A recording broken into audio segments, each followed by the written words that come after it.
Companies are different as a garden, and they need people who let them grow and thrive.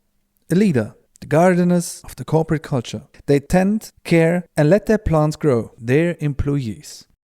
The US psychologist and scientific journalist Daniel Goleman identifies 6 types of leadership styles: the directive leader, the pace-setting leader, the democratic leader, the affiliative leader, the coaching leader, and the visionary leader.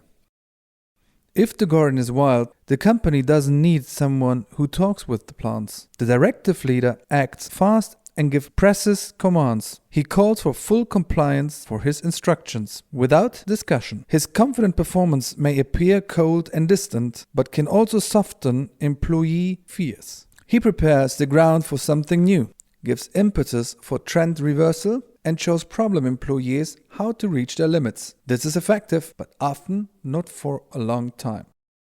In a garden where a lot of plants are growing but not at their best, he gives new drive. He paces challenges to his employees and gives exciting targets. He especially challenges low performers, and he expects maximum performance and initiatives. That leads also to excessive demand. If necessary, he rolls up his own sleeves and attends to the situation by himself. The pace-setting leader surpasses himself and others with his work, but in the long term, his leadership style can be tiring. In the short term, he improves the return of a motivated and competent team. If the garden is growing, but the general view does not look optimal, you should be talked to the plants. The leader listens carefully and creates harmony with the involvement of employees. His actions are good for the working atmosphere, but if the democratic leadership does not work, there is potentially a lot of listening for very small return. Democratic leadership works at its best if there is a demand of acceptance, for example, employee buy-in. Additionally, it is a good way to get a fast and qualified input from valuable employees. Some plants can only reach their full potential and growth with the help of others. The affiliative leader supports harmony and communication within the company.